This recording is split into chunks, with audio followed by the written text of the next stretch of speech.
All right, we got one more problem here. We have Winterfell.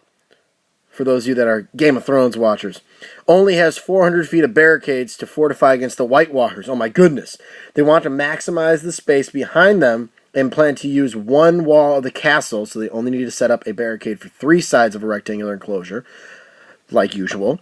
All right, what dimensions should they make the enclosure, and how many square feet do they have to set up soldiers and trebuchets? If you don't know what a trebuchet is, it's like a catapult, but with a rope, and it swings this giant boulder or whatever you want to launch from it. It's pretty cool. It's awesome medieval stuff. Yes, but trebuchets, they're pretty dope. All right. People use them in the pumpkin chunking competitions and stuff like that, where they launch big old pumpkins. All right. Anywho. So we've got our castle, Winterfell, right, is right here. Winterfell. And then we want to do a rectangular enclosure around it. They're putting this barricade up. They want to make sure they maximize that area behind there to be, setting up soldiers and trebuchets, as we said.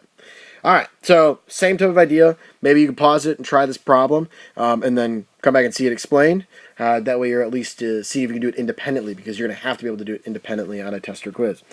A summative or formative. Yes, lovely.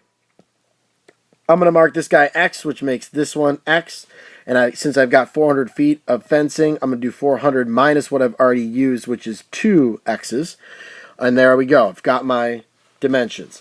Now I can set up my area function. Area of X is equal, area as a function of X is equal to X times 400 minus 2X, because it's length times width. My 2 dimensions get multiplied together. We got to make sure that we remember why we're doing these things, like what it is, so it makes sense, and it's not just like I memorize steps, because things change. So we got to make sure we understand why we're setting it up this way, which is our length times our width. That's how we find the area. Length times width, or whatever one is whatever. So, right, dimension times dimension gives us the area of a rectangle. All right, so when I just, whoops, that is the wrong marker. When I distribute it out, I get 400x minus 2x squared, so I'll rearrange that. A of x is equal to negative 2x squared plus 400x. Okay, so now what? Well, I know my graph of my function looks something like this. Right, it's going through the origin because there's no c value there. It's just 0, so it's 0, 0. I want to find that max height. I want to find that vertex. So let's do that. All right, I'm going to go with a dark green. X equals negative b, so negative 400 over 2 times a. So if I plug that in, I'm going to have negative 400 over negative 4. We can do that in our head. That's 100. Cool. So 100 feet.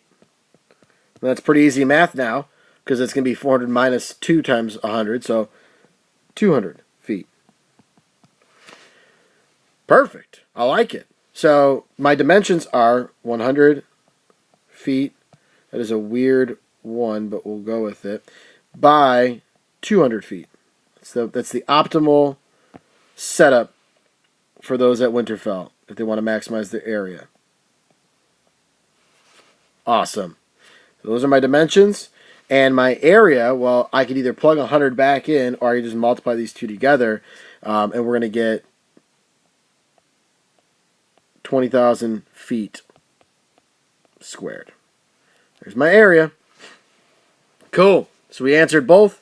I've got my area right there. I got my dimensions.